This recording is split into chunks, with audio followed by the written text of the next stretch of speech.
या देवी सर्वभूतेषु शक्तिरूपेण संस्थिता नमस्तस्यै नमस्तस्यै नमस्तस्यै नमो नमः। जय माता दी। आप सभी पर माता रानी की कृपा सदा सर्वदा बनी रहे। माँ कालरात्रि की व्रत कथा। जय माता दी। आप सभी का दिन शुभ और मंगलमय हो। जब अधर्म अपने चरम सीमा पर पहुंच जाता है, जब चारों ओर अंधकार और भय का साम्राज्य फैल जाता है, तब स्वयं मां शक्ति अपने सबसे भयंकर और प्रचंड स्वरूप में अवतरित होती हैं। वह स्वरूप है मां कालरात्रि का। मां कालरात्रि, जिनका नाम सुनते ही दुष्टों के हृदय कांप उठते हैं और भक्तों के मन में असीम श्रद्धा और विश्वास जाग उठता है। उनका यह रूप भले ही अत्यंत विकराल और भयावह दिखाई देता हो, लेकिन अपने भक्तों के लिए वे सदा शुभ और मंगलकारी हैं। कहते हैं कि मां कालरात्रि की कृपा से असंभव भी संभव हो जाता है और जीवन के सबसे बड़े संकट भी पल भर में दूर हो जाते हैं। नवरात्रि के 7वें दिन पूजी जाने वाली मां कालरात्रि की यह अद्भुत कथा न केवल हमें उनके दिव्य स्वरूप से परिचित कराती है, बल्कि यह भी सिखाती है कि सच्ची भक्ति और निष्ठा के सामने कोई भी भय, कोई भी बाधा टिक नहीं सकती। तो आइए श्रद्धा और विश्वास के साथ सुनते हैं मां कालरात्रि की दिव्य कथा। नवरात्रि के सप्तम दिन की अधिष्ठात्री देवी मां कालरात्रि देवी हैं। यह कथा उस समय की है जब असुरराज शुंभ और निशुंभ ने अपनी शक्ति के मद में चूर होकर त्रिलोकी पर हाहाकार मचा रखा था। देवताओं के अधिकार छीन लिए गए और यज्ञ भाग का असुरों द्वारा उपभोग किया जा रहा था। उस विकट परिस्थिति में सभी देवता हिमालय की कंदराओं में मां भगवती की शरण में गए। मां भगवती के स्वरूप से देवी अंबिका अर्थात कौशिकी प्रकट हुई, जिनके अपार सौंदर्य और तेज को देखकर शुंभ निशुंभ के दूत चंड और मुंड मुग्ध हो गए। उन्होंने अपने स्वामियों को सूचित किया कि एक ऐसी अनुपम सुंदरी पर्वत पर विराजमान है जो केवल महाप्रतापी सम्राटों के ही योग्य है। चंड मुंड की बातें सुनकर शुंभ ने सुग्रीव नामक दूत को देवी के पास भेजा, जिसने देवी को असुरों की अधीनता स्वीकार करने का प्रस्ताव दिया। किंतु देवी ने दृढ़ता पूर्वक कहा कि उन्होंने प्रतिज्ञा की है कि जो उन्हें युद्ध में पराजित करेगा वही उनका स्वामी होगा। इस चुनौती से क्रोधित होकर शुंभ ने अपनी विशाल सेना के साथ चंड और मुंड को देवी को बलपूर्वक पकड़ लाने के लिए भेजा। जब चंड मुंड अपनी विशाल असुर सेना के साथ हिमालय पर पहुंचे और देवी अंबिका पर प्रहार करने लगे, तब देवी का मुख क्रोध से काला पड़ गया।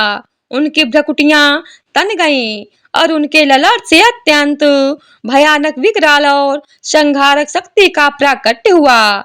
यही स्वरूप मां कालरात्रि का था। मां कालरात्रि का स्वरूप अत्यंत भयानक और रौद्र है। उनका वर्ण घनघोर अंधकार के समान कृष्ण वर्ण है।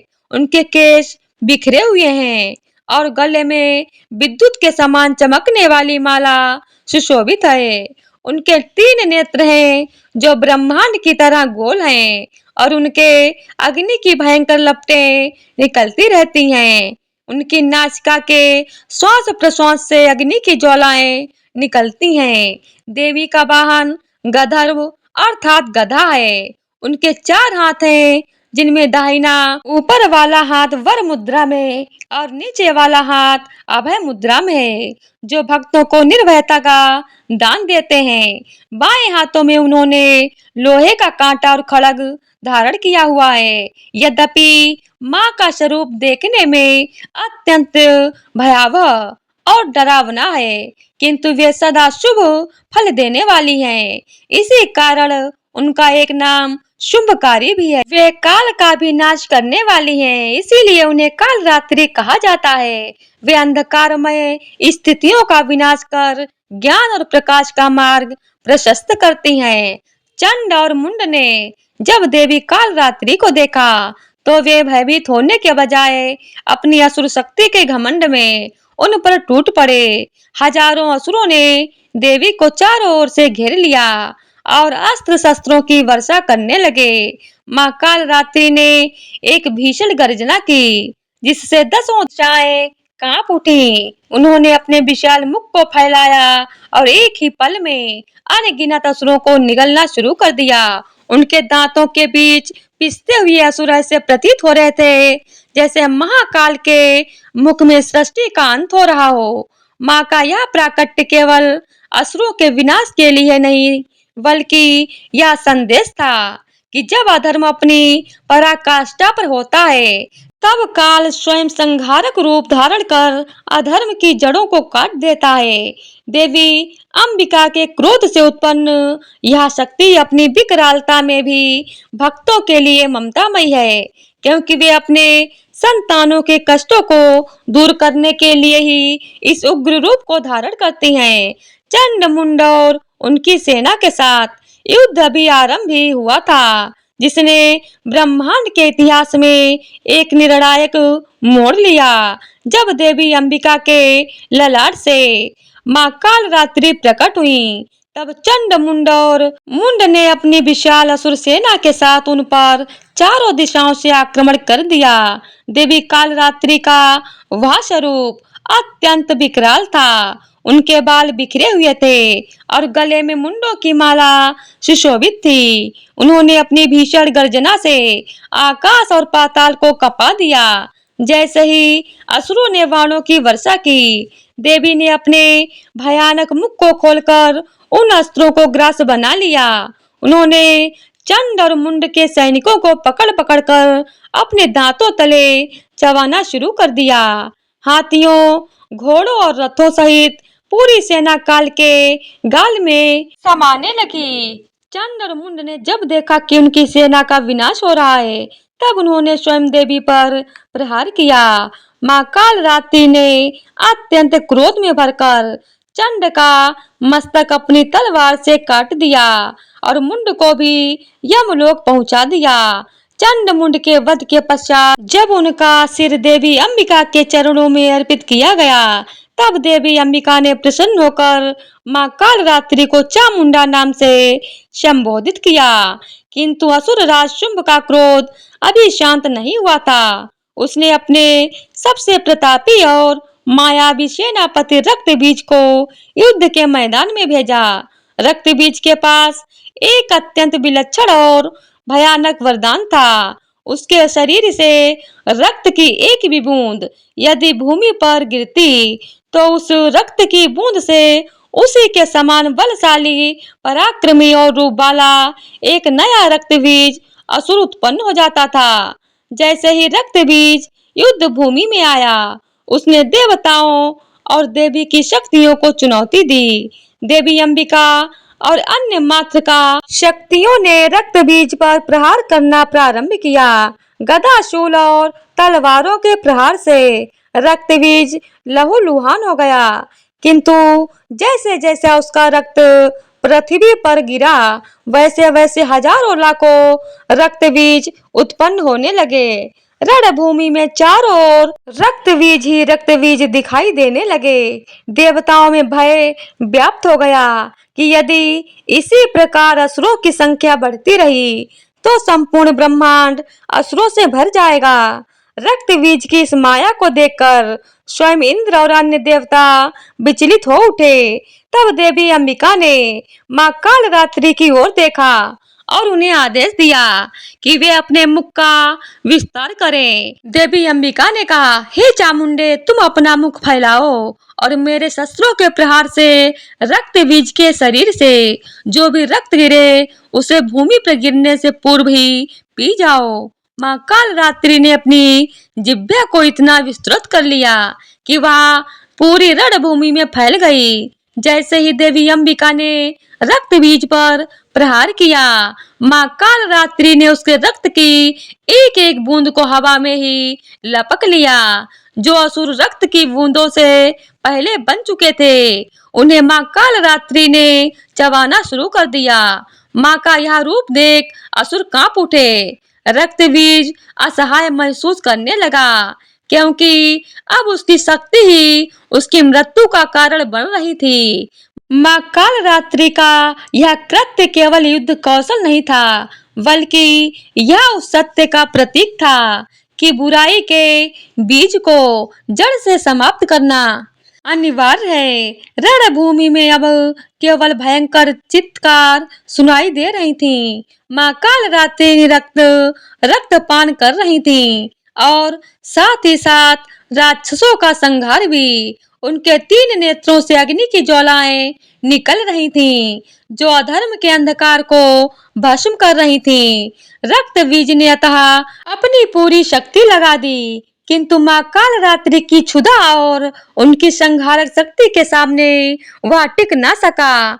धीरे धीरे रक्तबीज के शरीर से रक्त की अंतिम बूंद भी समाप्त हो गई और वह शक्तिहीन होकर भूमि पर गिर पड़ा। माँ कालरात्रि ने उसे जड़ से समाप्त कर दिया और इस प्रकार उस मायावी असुर का अंत हुआ, जिसने देवताओं को आतंकित कर रखा था। रक्तबीज का वध ब्रह्मांड के इतिहास की एक ऐसी घटना थी जिसने यह सिद्ध किया कि जब पाप का संचय होता है तो काल स्वयं उसे समाप्त करने के लिए प्रकट होता है। माँ का यह विकराल रूप और उनकी लंबी जिह्वा उस अग्नि के समान है जो समस्त वासनाओं और अहंकार रूपी बीजों को भस्म कर देती है। रक्तबीज के अंत के बाद भी माँ का क्रोध शांत नहीं हुआ था, क्योंकि अभी मुख्य असुर शुंभ और निशुंभ का अंत शेष था।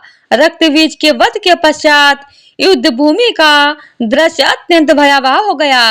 चारों ओर रक्त की नदियां बह रही थीं और माँ कालरात्रि का स्वरूप अपनी चरम विकरालता पर था। रक्तबीज जैसे अजय असुर का अंत देखकर देवताओं ने आकाश से पुष्प की वर्षा की, किंतु असुर राज शुंभ और निशुंभ का क्रोध अपनी पराकाष्ठा पर पहुंच चुका था। अपने सबसे शक्तिशाली सेनापति और चंडमुंड जैसे वीरों के पतन से तिल मिलाकर शुंभ ने अपनी समस्त सुरक्षित सेना को रणभूमि में उतरने का आदेश दिया। अब पाताल और पृथ्वी के कोने कोने से असुरों के दल टिड्डियों की भांति उमड़ पड़े। शुंभ और निशुंभ स्वयं विशाल रथों पर सवार होकर युद्ध भूमि में आए। निशुंभ ने अपनी तीक्ष्ण तलवार और ढाल से देवी अंबिका पर प्रहार किया, जबकि शुंभ ने अपने मायावी बाणों से आकाश को ढक दिया। माँ कालरात्रि, जो देवी अंबिका की प्रधान संहारक शक्ति थी, ने अपनी भीषण हुंकार से असुरों के हृदय विदीर्ण कर दिए। जब निशुंभ ने देवी पर शक्ति का प्रयोग किया, तब माँ कालरात्रि ने अपने खंड से उस शक्ति के हजारों टुकड़े टुकड़े कर दिए। माँ का वह स्वरूप देखकर स्वयं काल भी भयभीत हो उठा। उनके शरीर का कृष्ण वर्ण और भी सघन हो गया था, जो इस बात का प्रतीक था कि अब प्रलय का समय निकट है। निशुंभ ने अत्यंत क्रोधित होकर देवी के वाहन गदर्भ पर प्रहार करने का प्रयास किया, किंतु माँ कालरात्रि ने अपनी गदा के एक ही प्रहार से निशुंभ के रथ के घोड़ों और सारथी को यमलोक भेज दिया। युद्ध अत्यंत घनघोर हो चला था। एक ओर शुंभ अपनी मायावी शक्तियों से भ्रम उत्पन्न कर रहा था, तो दूसरी ओर माँ कालरात्रि अपनी दिव्य दृष्टि से उस भ्रम का छेदन कर रही थीं। माँ के 3 नेत्र से निकलने वाली अग्नि की लपटें असुर सेना को तिनकों की तरह जला रही थीं। शुंभ ने देखा कि उसकी सेना का मनोबल टूट रहा है, तो उसने सीधे माँ कालरात्रि को लक्ष्य बनाकर अपने दिव्य अस्त्र छोड़े। माँ कालरात्रि ने उन अस्त्रों को अपने मुख में वैसे ही समा लिया जैसे सूर्य बादलों को सोख लेता है। माँ की अट्ठास से 10 दिशाएं गूंज उठी, जिससे असुरों के कान के पर्दे फट गए और वे मूर्छित होकर गिरने लगे। निशुंभ फिर से सचेत होकर उठा और उसने देवी पर त्रिशूल से वार किया। तब माँ कालरात्रि ने अपने लोहे के कांटे अर्थात कुल्हाड़ी नुमा शस्त्र से उस त्रिशूल को काट दिया और निशुंभ की छाती पर ऐसा प्रहार किया कि वह रक्त वमन करता हुआ भूमि पर गिर पड़ा। निशुंभ के गिरते ही शुंभ व्याकुल हो उठा और उसने देवी अंबिका को अपशब्द कहे। शुंभ ने देवी अंबिका से कहा कि वे अन्य देवियों की सहायता से युद्ध जीत रही हैं और अकेले कुछ नहीं है। तब देवी अंबिका ने मुस्कुराते हुए कहा कि ये सभी उनकी ही विभूतियां हैं और अंत में सब उन्हीं में विलीन हो जाएंगी। उसी क्षण ब्रह्माणी, माहेश्वरी, कौमारी, वैष्णवी, वाराही, नरसिंही और मां कालरात्रि सहित सभी शक्तियां देवी अंबिका के विग्रह में समा गईं। अब केवल अंबिका और उनके सम्मुख काल के साक्षात रूप में खड़ी मां कालरात्रि का तेज शेष था। यह दृश्य ब्रह्मांड की सर्वोच्च शक्ति के एक त्रिकरण का था। युद्ध अब निर्णायक मोड़ पर था। शुंभ ने अपनी पूरी आसुरी शक्ति झोंक दी, किंतु मां कालरात्रि के वर मुद्रा और अभय मुद्रा वाले हाथ भक्तों को आश्वस्त कर रहे थे कि अधर्म का अंत निश्चित है। मां का विकराल रूप शत्रुओं के लिए जितना डरावना था, देवताओं के लिए उतना ही मंगलकारी था। अपने बिखरे हुए केशों को लहराती हुई युद्ध क्षेत्र में नृत्य करने लगी, जो तांडव के समान प्रतीत हो रहा था। हर कदम पर पृथ्वी कांप रही थी और हर सांस से ब्रह्मांड की शुद्धि हो रही थी। असुरों के शवों के ढेर लग गए थे और गिद्ध गीदड़ रणभूमि में उत्सव मनाने लगे थे। शुंभ और निशुंभ के अहंकार का वह दुर्ग अब ढहने की वाला था। मां कालरात्रि का क्रोध अब शांत होने वाला नहीं था, जब तक कि सृष्टि से इन महापापियों का समूह नाश न हो जाए। मां ने अपने बाएं हाथ में पकड़े खड़ग को ऊपर उठाया, जिसकी चमक से करोड़ों सूर्यों का तेज फीका पड़ गया। यह खड़ग केवल शस्त्र नहीं था, बल्कि ज्ञान और अंधकार को काटने वाला दिव्य ज्ञान था। निशुंभ का अंत निकट था और शुंभ की मृत्यु की घड़ी भी आ चुकी थी। ब्रह्मांड की रक्षा के लिए मां कालरात्रि का यह रौद्र रूप अनिवार्य था, क्योंकि प्रेम और शांति की स्थापना के लिए कभी कभी रुद्र का मार्ग अपनाना पड़ता है। रणभूमि में अब प्रलयंकारी दृश्य उपस्थित था। निशुंभ के धराशायी होने के उपरांत असुर राज शुंभ का क्रोध दावानल की भांति भड़क उठा। उसने अपनी मायावी शक्तियों का प्रहार करना शुरू कर दिया, शस्त्रों की वर्षा प्रारंभ कर दी। मां कालरात्रि, जो साक्षात संहार की शक्ति हैं, एक भीषण गर्जना की, जिससे शुंभ के रथ के पहिए जाम हो गए। देवी अंबिका और मां कालरात्रि के संयुक्त तेज ने शुंभ की आसुरी माया का पूर्णतः छेदन कर दिया। निशुंभ पुनः चेतना प्राप्त कर उठ खड़ा हुआ और उसने हाथ में ढाल तलवार लेकर देवी पर आक्रमण किया। मां कालरात्रि ने अपने खड़ग के एक ही प्रहार से निशुंभ की रत्न जड़ित ढाल के 8 टुकड़े कर दिए। जब उस निशुंभ ने अपनी तलवार चलाई तो मां ने उसे तिनके की तरह तोड़ दिया। निशुंभ ने अतः अपना त्रिशूल उठाया और देवी की ओर वेग से फेंका। मां कालरात्रि ने अपने हुंकार मात्र से उस त्रिशूल को भस्म कर दिया। इसके पश्चात मां ने अपने लोहे के कांटे कुल्हाड़ी सदृश शस्त्र से निशुंभ के मस्तक पर प्रहार किया। निशुंभ का विशाल शरीर रक्त की धारा बहाते हुए भूमि पर गिर पड़ा और उसके प्राण पखेरु उड़ गए। निशुंभ के वध से असुर सेना में भगदड़ मच गई। अपने भाई की मृत्यु देख शुंभ आपा खो बैठा। उसने देवी से कहा, ओ गर्वीली नारी, तुम दूसरों के बल पर युद्ध कर रही हो, अपनी शक्ति पर इतना अभिमान ना करो। तब देवी अंबिका ने हंसते हुए कहा कि समस्त देवियां उन्हीं की विभूतियां हैं और उन्हीं में समा जाएंगी। तब शुंभ ने अंतिम प्रयास करते हुए देवी पर गदा से प्रहार किया। मां कालरात्रि ने उस गदा को अपने हाथ से पकड़कर दूर फेंक दिया और शुंभ को पकड़कर आकाश में उछाल दिया। आकाश में ही मां और शुंभ के मध्य अद्भुत युद्ध हुआ। अतः मां कालरात्रि ने अपनी शक्ति से शुंभ के अहंकार को छिन्न भिन्न कर दिया और देवी अंबिका ने अपने शूल से शुंभ के हृदय को विदीर्ण कर दिया। शुंभ का निर्जीव शरीर जब पृथ्वी पर गिरा तो संपूर्ण ब्रह्मांड कांप उठा।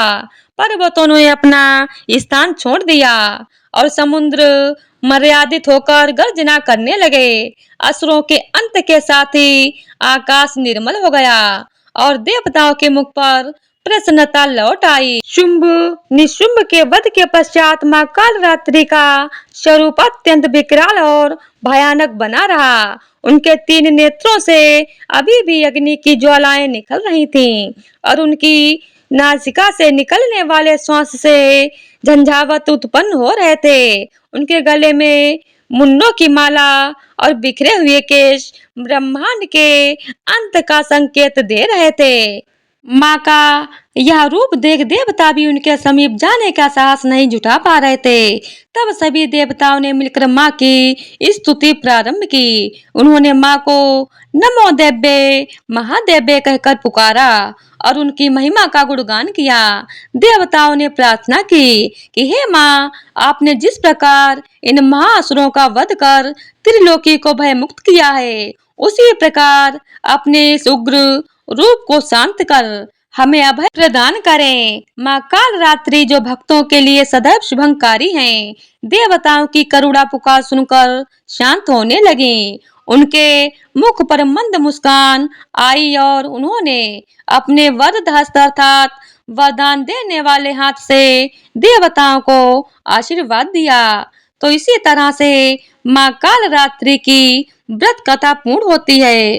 तो प्रेम से बोलिए माँ कालरात्रि की जय हो।